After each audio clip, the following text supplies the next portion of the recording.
Hi there again, everybody. Welcome back to Prestige Auctions. My name's Carl. I'm the auctioneer down here at Prestige, and today we're going to have a quick look round the auction for this week's stuff and see if there is anything in the auction that I think I would buy to try and make some money on. Of course, I'm probably not going to buy it, but I want to try and give you an idea of some of the things where maybe you're not thinking about making money, maybe you are thinking about making money, but you're not quite sure where to start. So if we have a quick walk around the auction room today and just pick out a few items, and let's see if they are items in this auction this week that you really could potentially make some money on.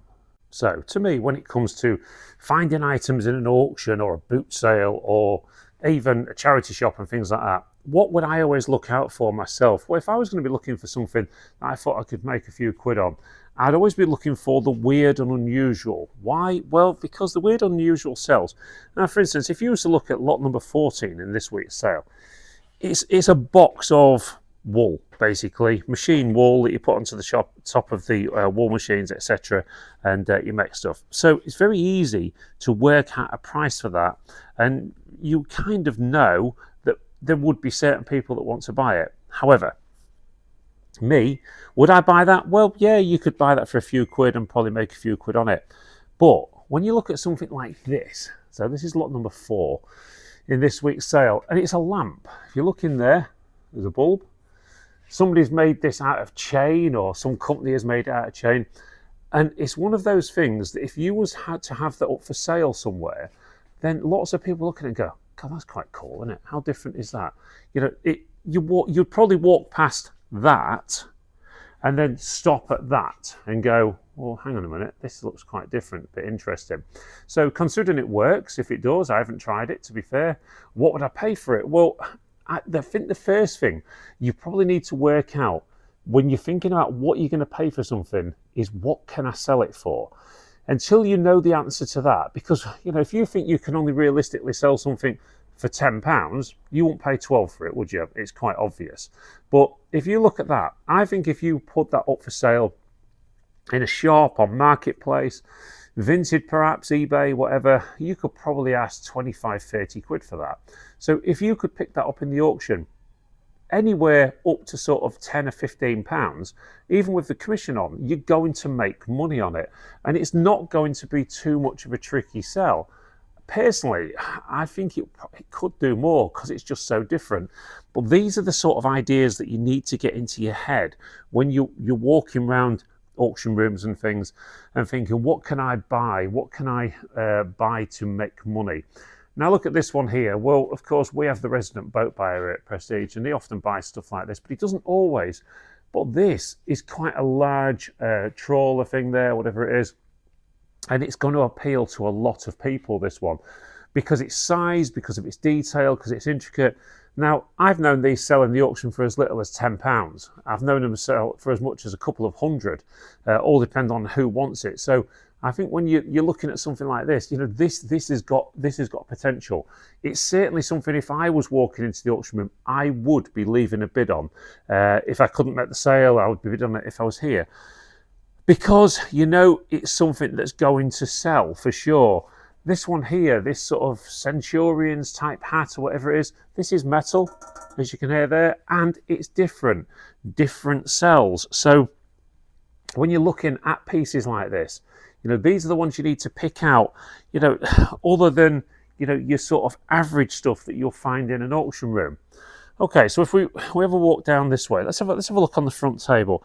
Look at that. Lot number 918 is kind of a French fireside coal bucket. It looks very Art Nouveau. I don't think it is. However, it's a nice piece.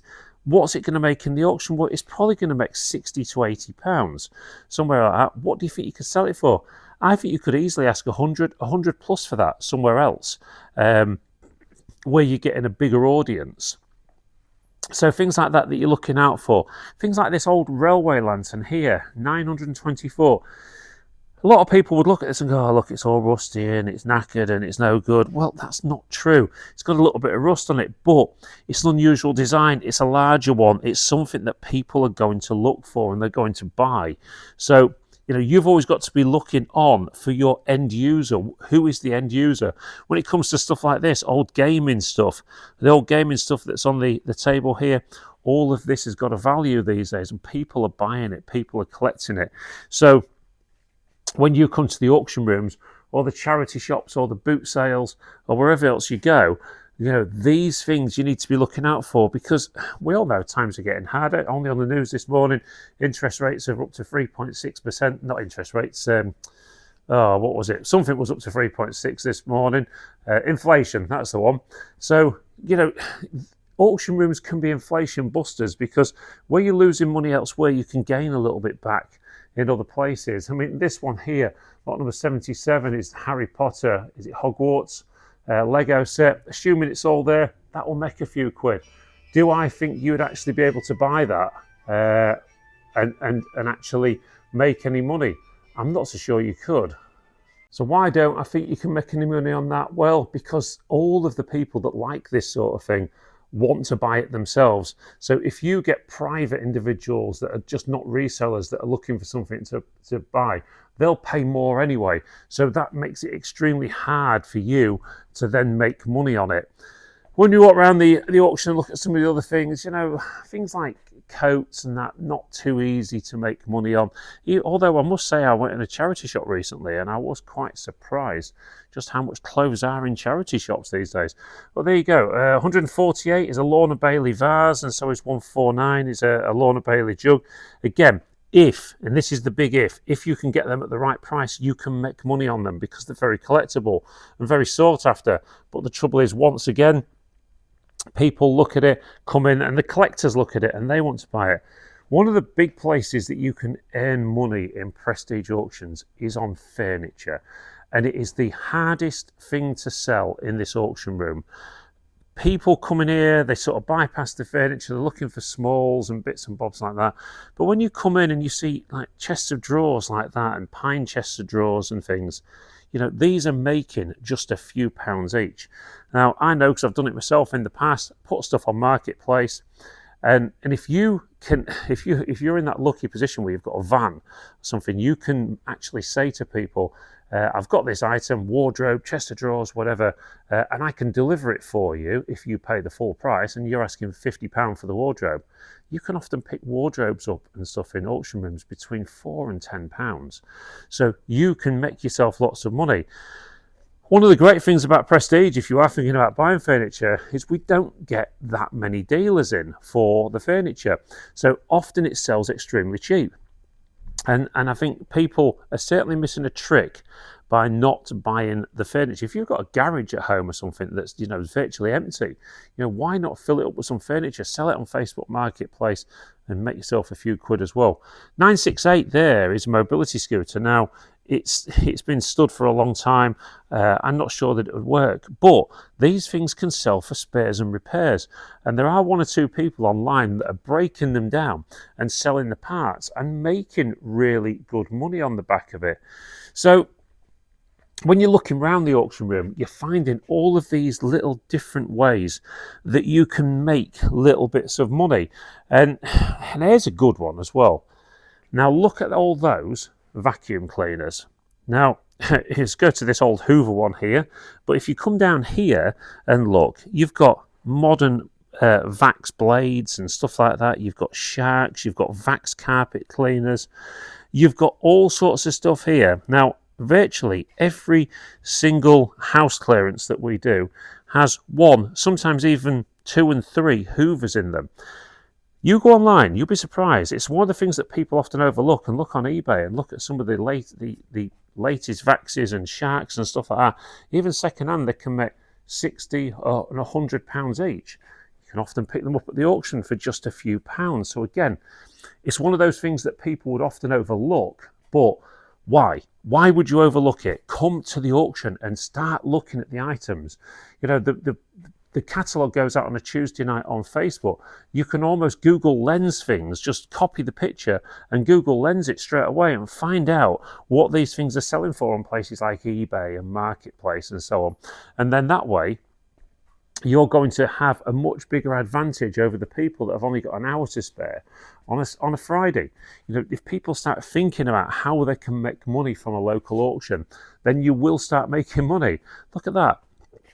Safe scan. 348, that's a note scanner and a note counter. They're not cheap. We have one in our office. We paid hundreds of pounds for it. So these sort of things, you can plug it in and try it. Does it work? If it works, okay, have a look online, see how much it's worth on eBay.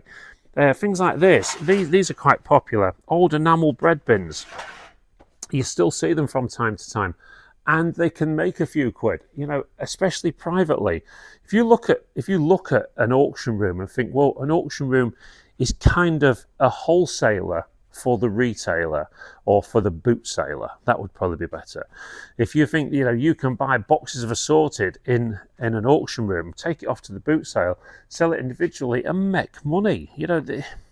Some people can't be bothered. And you know what? I get it. You work 40 hours a week, you've had enough. But what I will say to people is, once you get into this industry, once you start getting involved in this industry, there is so much money to be made that if you can be bothered, you will start making money. And once you've started making that money, it becomes a little bit addictive.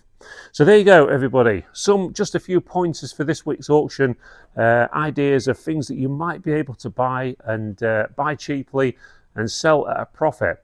Once you've done it once or twice, you'll start getting the bug for it, and then people, you'll start coming to the auction more and more. You'll start looking at other places to buy things. So there you go, everybody. I hope you enjoyed that quick insight into what you might be able to buy in this week's auction. Of course, there's over 1,000 lots, and we've only, scratched the surface. So get yourself down to Prestige Auctions, 8 till 7 every Friday. Auctions start at 9 o'clock on a Saturday. Thanks ever so much, and we'll hopefully see you all very soon at the auction.